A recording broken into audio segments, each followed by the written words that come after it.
성경 공방 공방지기 안사모입니다. 오늘은 강서준 심리상담연구소장님이신 김준희 목사님을 초대해서 노고스 테라피에 대한 이야기를 듣고자 합니다. 안녕하세요 목사님. 안녕하세요. 어려운 시간 내주셔서 감사합니다. 무슨 말씀이세요? 요즘에 많은 사람들이 분노와 우울 그리고 심리적인 많은 문제를 갖고 살아가고 있습니다.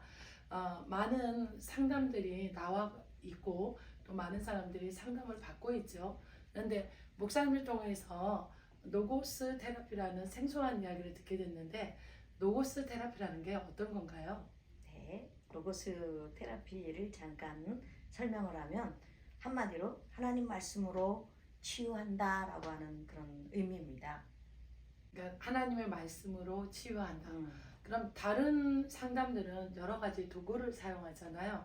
미술 심리는 그림, 애니어그램은 어떠한 그런 내용들을 이렇게 적용해서 그래프를 만들어 보기도 하고 MBTI 막 이런 여러 가지 도구가 있잖아요. 그러면은 로고스 테라피는 말씀으로 치유한다고 하셨는데 그런 어떠한 도구 없이 말씀으로만 진행하는 건가요? 우리가 흔하게 교회에서는 예배를 드리잖아요. 그 예배를 통해서 하나님 앞에 하나님을 찬양하고 경배하고 그 다음 단계가 기도하고 그 다음에 말씀으로 하나님이 어떤 분인지를 이제 알기 위해서 그 말씀을 읽을 때 어떤 누구도 경험해보지 않은 일들이 그 말씀을 읽을 때 우리 심령에 일어나고 있는 어떤 반응들을 이제 경험하게 됩니다. 예, 그런 것들을 경험하기 때문에 사람들이 교회에 와서 그 치료받았다라고 하는 말은 잘 못하지만 치유됐다, 회복됐다 이런 얘기를 하잖아요. 그래서 네네. 예배를 드리는데 목사님 말씀을 전하시고 또 아멘 아멘 하는 것 같은데 아무런 의미가 없어 보이지만 그 아멘을 그 말씀이 맞습니다라고 반응을 하는 그 순간 내 안에 내 마음의 힐링 그 치유되어지는 것이 내 삶으로까지 사회까지 또 국가적인 것까지 이어지는 어떤 이런 테라피가 된다라고 이렇게 보고 있습니다. 그러면 노고스 테라피는 하나의 예배라고 볼 수 있나요? 그렇죠. 첫째는 예배에서 일어나는 현상이고 첫째는 예, 예배에서 일어나는 현상이고 예배에서 하나님을 만나는 그 순간에 일어나는 현상이다라고 봐야죠. 예배 속에 하나님의 임재 뭐 이렇게 표현할 수도 있겠네요. 그럼 일반 믿지 않는 사람들은 예배에 함께 하기에는 좀 어려움이 있잖아요. 네. 그럴 때는 어떻게 해야 되나요? 하나님의 그 임재가 말씀을 통해서도 있지만 찬양을 통해서도 성령의 그 역사심이라는 게 심령에 일어납니다.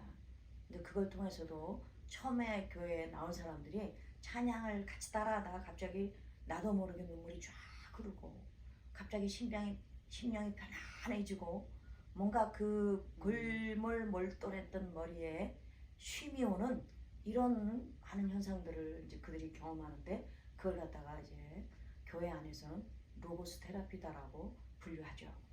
믿지 않는 분들에게 제일 먼저 로고스 테라피를 경험할 수 있도록 하나님의 말씀을 읽어보십시오. 하나님 말씀을 가까이 할 수 있도록 그들에게 먼저 성경을 통해서 당신에게 나타난 현상이 무엇인지 한번 경험해 보십시오. 그 성경을 피는 순간 누구도 이해할 수 없는 현상들이 그 성경을 피면서 읽으면서 이걸 경험하게 됩니다. 첫 번째는 그렇고요. 네. 두 번째는 교회에 와서 주일날 교회에 와서 찬양하고 또 같이 기도하는 형제 자매들을 통해서 같이 기도하고 그 다음에 하나님 목사님 말씀을 전하시는 그곳에 말씀은 진리이기 때문에 그 진리는 성경에 보니까 하나님 말씀은 살았고 운동력이 있어 영혼의 골수를 쪼개기까지 한다라는 말씀이 있더라고요.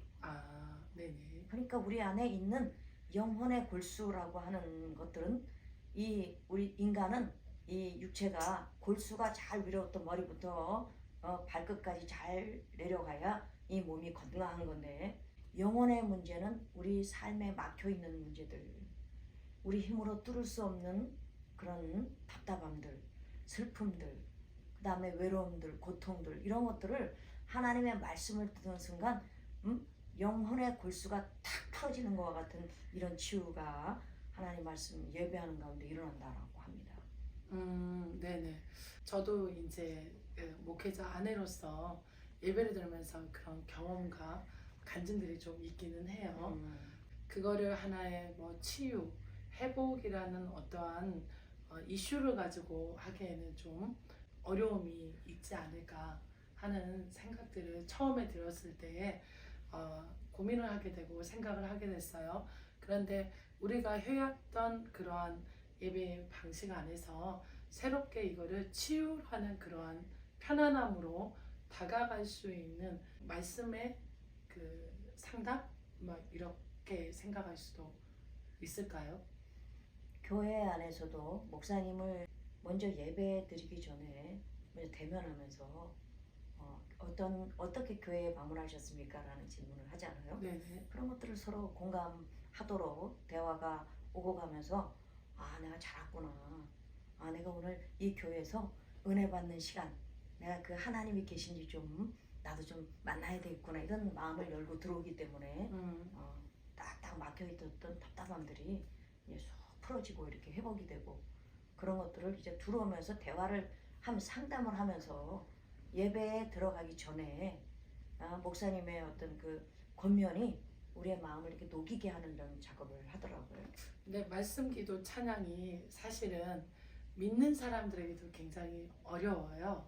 그러니까 하나님의 말씀을 성령의 인도하심이 없으면 깨닫기가 어렵고 그 말씀으로 인하여서 심령의 치유나 영혼의 치유가 일어나기가 좀 힘들잖아요.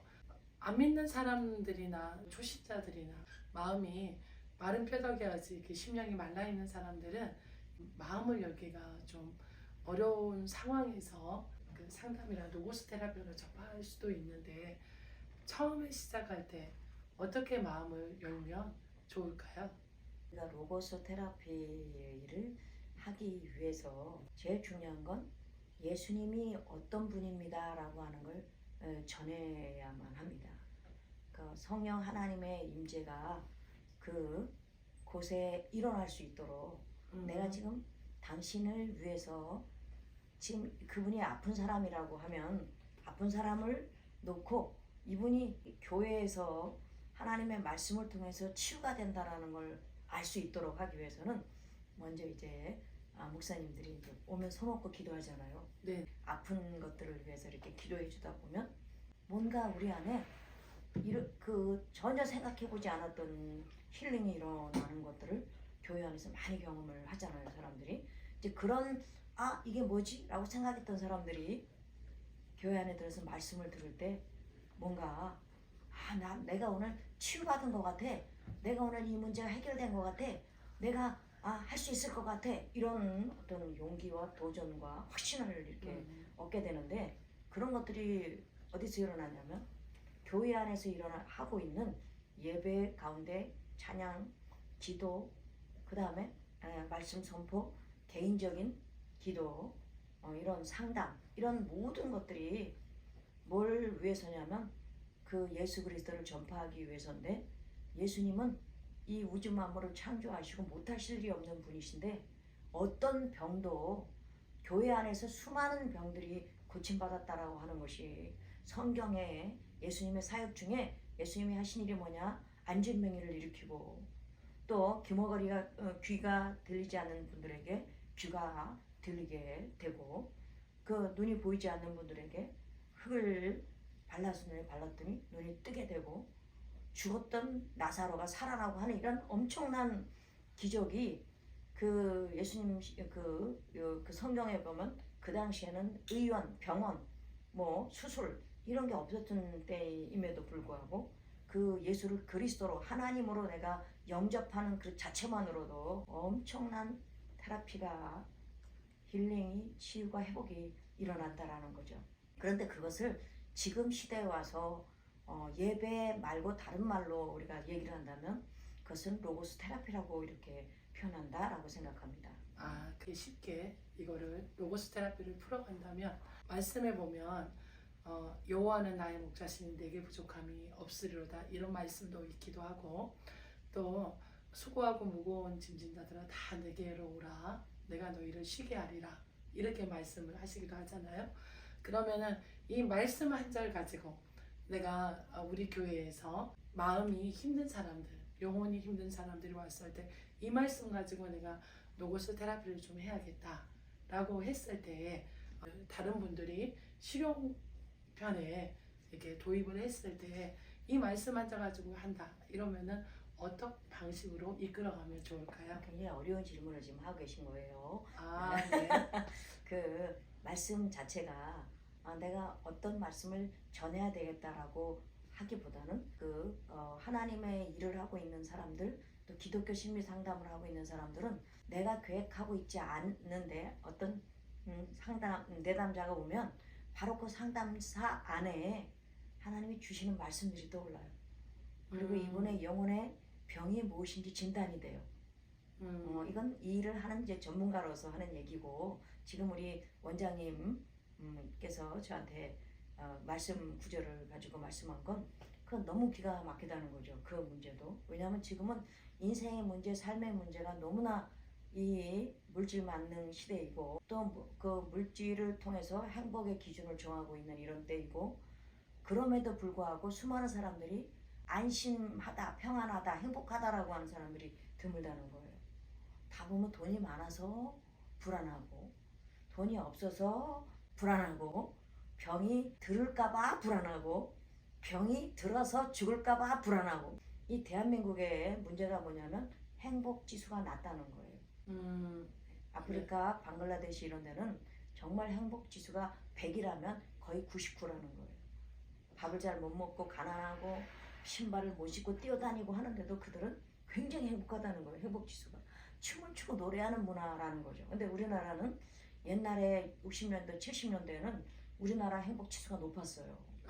우울하고 죽고 싶고 뭐 이 돈이 없어서 또 전쟁이 날까봐 그런 고민을 통해서 사람들이 다 이렇게 불안해했던 수밖에 없는 그런 시절일 때도 우리나라 굉장히 행복 지수가 높았는데 지금은 굉장히 잘 사는 나라예요. 저 세계적으로 강대국 10대 강국에 우리나라가 들어가는데도 불구하고 너무너무 사람들의 안에 희망과 행복이 적은 나라다라고 이렇게 평을 듣고 있다라는 거죠. 그런데 수고하고 무거운 짐진 자들아 다 내게로 오라 내가 너희를 쉬게 하리라 라고 하는 이 말씀이 그런 심령들에게 싹 스며들어가면 나의 무거운 짐이 나도 모르게 내려지고 평안해지고 쉼을 얻는 그런 로고스 테라피를 경험하게 된다는 거죠. 우리가 만나는 그러한 사람들에게 로고스 테라피를 하는 입장에서 마음의 그 쉼과 그 다음에 기쁨과 그리고 은혜가 좀 있어야 오는 사람들에게 그것들을 전달할 수 있을 것 같은데, 사실 사역자들은 많이 또 어떠한 사람들과의 부딪힘 그리고 예배 속의 어떠한 힘듦, 지금 상황적으로 흐르는 그런 사회의 이슈적인 문제 때문에 좀 많이 마음이 어려울 수도 있고 힘들 수도 있어요. 그리고 상담이라는 거는 일반적으로 되게 어렵다고 생각하잖아요. 그렇죠. 그리고 치유라고 하는 그러한 일들이 우리에게는 좀 멀리 있는 듯한 느낌으로 이렇게 말씀하시는 분들도 많아요. 우리가 이 로고스 테라피라는 주제를 가지고 지금 얘기를 하고 있는데, 그 로고스라는 거는 말씀이잖아요. 그 말씀을 우리 모두 다 잘 적용해서 목사님이 말씀해 주시는 그 테라피를 잘 해야 될 텐데, 목사님과 지금 얘기하면서도 참 생각이 많이 들어요. 이걸 예배, 기도, 찬양 막 이런 얘기를 하면서 그게 맞지, 그런 은혜가 있었지라고 하지만 막상 이 일을 어떻게 내가 감당할 수 있을까? 이런 이제 물음표도 찍혀요. 어쩌면 우리 꿀잼 성경 공방을 구독하시는 분들, 지금 보고 있는 분들도 어쩌면 그래 알긴 알겠어. 근데 어떻게 하라는 얘기지? 그래 그런 예배나 찬양이나 말씀은 우리가 늘 하고 있는 거지. 그럼에도 불구하고 일어나지 않아. 메말라 있어. 이렇게 생각하면서 에이 뭐 이런 반응을 보일 수도 있다는 거죠. 근데 이게 좀 신바람이 날 수 있도록 좀 재밌고 또 흥이 나도록 좀 풀어갔으면 좋겠거든요. 제 입장에서도 네. 신바람 나고 흥이 날 수 있도록 하는 방법을 또 한번 묻고 싶거든요. 그런 방법이 있을까요? 로고스 테라피에 관해서 그 예수 그리스도가 이 땅에 오시기 전부터 그 하나님의 말씀이 있는 곳에는 사람이 살았어요. 네네.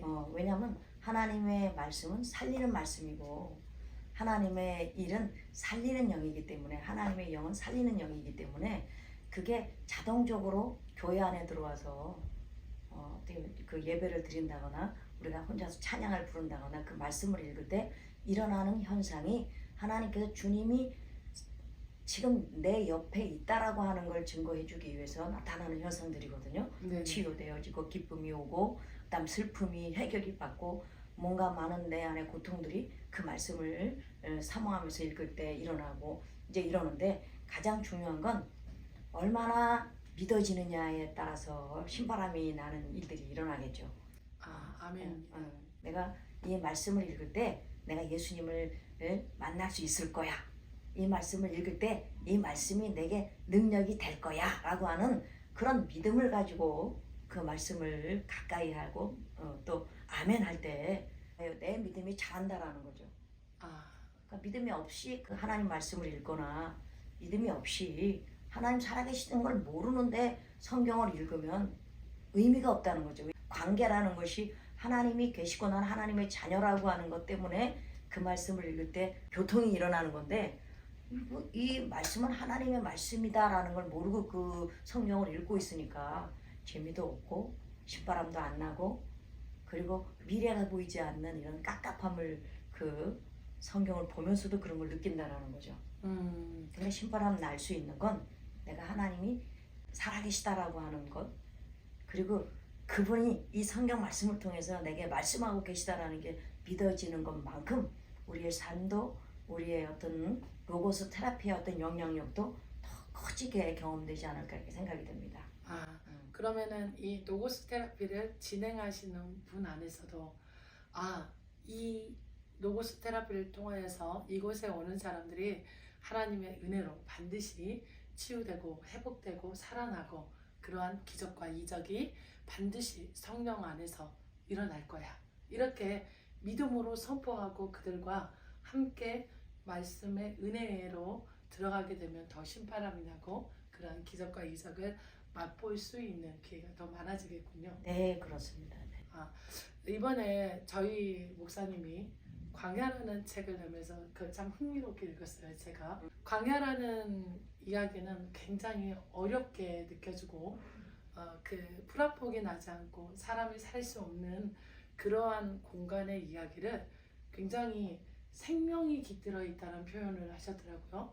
그러니까 많은 목사님들이 표현하는 방법에 따라 좀 다르긴 하지만 그럼 우리 목사님이 표현했던 그 광야가 생명이 깃들어 있다. 광야에서 만난 하나님이 나를 살리셨다. 이런 표현들이 들어있는데 이것도 하나의 로고스 테라피로 들어갈 수 있을까요? 광야가 하나님의 말씀일 수는 없는데 네. 이제 로고스 테라피라는 건 전적으로 하나님에 의해서 파생되어지는 걸 이제 느낄 때 로고스 테라피가 이루어지는 거거든요. 그러니까 광야는 한마디로 말해서 딱 한 군데만 뚫어져 있는 곳이다 이렇게 보면 되거든요. 한 군데만 뚫어져 있어. 딴 데는 다 막혀 있는데 딱 한 군데만 뚫어져 있는데 오직 하나? 오직 한 군데 딱 하나님만 볼 수 있도록 그분만이 해결자이신 것을 믿어질 수 있도록 하는 것이 광야라는 의미가 있어요. 네네. 노아의 방주 이런 거 보면 하늘의 문 하나만 딱 열려져 있어서 거기만 쳐다볼 수밖에 없는 이제 그런 의미를 갖는 것처럼 그 광야책 안에는 정말 그 김강복 목사님이 로고스 테라피를 경험했다라는 거죠.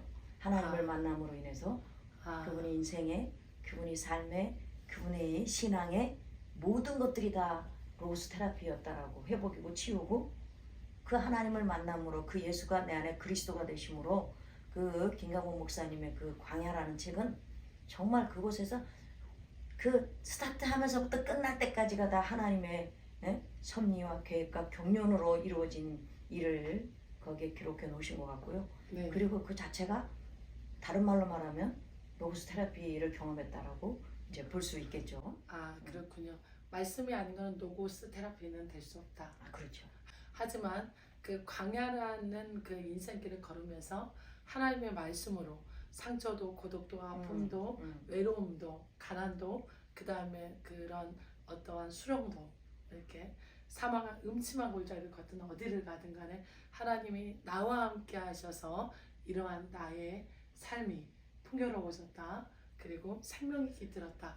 이런 표현들이 로고스 테라피, 그러니까 말씀을 통하여서 이렇게 변화된 삶을 고백하고 있었기 때문에 그게 로고스 테라피다. 이렇게 표현할 수 있다는 거죠. 그렇죠. 네. 로고스 테라피라는 게 사람이 하는 게 아니네요. 그럼? 그렇습니다. 그 말씀은 성령의 인도하심을 통해서 또 성령을 받은 사람들이 느낄 수 있는 감동이고 또 영혼의 만족이고 생명의 말씀이기 때문에 성령의 역사가 없이는 그 말씀이 살아서 움직이는 걸 느끼지 못하거든요. 그러니까 하나님의 신으로 인하여서 어떤 하나님이 주시는 선물을 받는 것이 로고스 테라피가 아닌가. 제 나름대로 그렇게 표현해보고 싶습니다. 그러면은 다른 곳에서는 절대 할 수 없는, 그렇죠. 사람의 힘으로 능으로 할 수 없는 오직 하나님의 신으로만 할렐루야. 할 수 있는 그러한 치유와 회복의 테라피라고 말할 수 있겠네요. 네, 그렇습니다. 그러면 사람이 하는 것보다는 하나님이 하시는 게 완전하죠. 그렇죠. 하나님이 하신 일이 크죠. 그리고 안전하죠. 사람의 힘으로 모든 걸 할 수 있는 것 같지만 언제나 벽에 부딪히게 되어 있어요. 그 벽을 뛰어넘어서 하나님께서 하심을 믿고 많은 사람들을 치유할 수 있고 또 회복시킬 수 있는 그러한 능력이 교회 안에 있는 거네요. 할렐루야. 로고스 테라피를 한마디로 말하면 이거는 크리스찬들에게 또 믿지 않는 자들에게도 정말 가장 쉽게 알아들을 수 있는 말이 뭐냐면 진리가 너희를 자유케 할걸? 이런 말이에요. 진리는 바로 복음이고 복음은 바로 예수 그리스도를 말하는 것이기 때문에 크리스찬들은 다 예수님을 믿는다라고 말하는데 진리가 그러면 너를 행복하게 할걸? 근데 행복 안 했니? 이런 얘기잖아요. 모든 사람이 예수를 그리스도로 믿는다라고 하는데도 불구하고 왜 내 인생은 이래? 나는 왜 회복이 안 돼? 왜 나는 치유가 안 되라고 그렇게 말하는 자들에게 예수를 그리스도로 믿는다면 진리는 분명히 우리에게 영원한 구원을 얻는 첫 번째 은사를 얻지만 두 번째는 테라피가 된다는 거죠. 아멘. 로고스 테라피가 이루어질 수밖에 없는 능력이라는 거예요. 아멘. 그분은 만왕의 왕이요 만주의 주인이요 만병의 대의사이시기 때문에 아멘. 그 테라피라는 말이 정말 죽은 자도 살리는 역사가 우리 성경에 나오고 뭐 정말 귀한 사람의 힘으로는 고칠 수 없는 병들이 그 예수를 나의 구주로 영접했고 그분이 하실 수 있습니다 라고 그렇게 믿으며 소리치며 그분께 달려갔던 자들은 다 로고스 테라피를 경험하는 그런 귀한 사건들이 사례가 성경에 많이 있다라는 거죠. 아멘. 우리 교회 안에 있는 모든 사모님들이나 목사님들이 사역자들이 충분히 감당할 수 있는 로고스 테라피인 것 같네요. 오늘 로고스 테라피에 대해서 깊이 더 알 수 있는 이야기들이지 않았을까, 그러한 느낌이지 않았을까 싶어요. 목사님 오늘 진심으로 감사드립니다. 감사합니다. 네. 자, 꿀잼 성경 공방에서는 다양한 곳으로 여러분과 함께하길 원합니다. 여기에 캘리그라피에 행복은 멀리 있지 않습니다. 지금 이 순간 당신과 함께하고 있습니다. 이 문구를 놓고 로고스 테라피에 대해서 이야기를 했어요. 말씀과 기도와 찬양 가운데에 심령이 메마른 분들이라거나 영혼에 아픔이 있거나 또 삶에 여러 가지 문제가 있는 분들은 한번 로고스 테라피를 경험해 보시길 바랍니다. 오늘도 꿀잼 성경 공방을 시청해 주시는 많은 분들에게 감사드리고 행복하고 늘 기쁨이 충만하시기를 소망합니다. 감사합니다.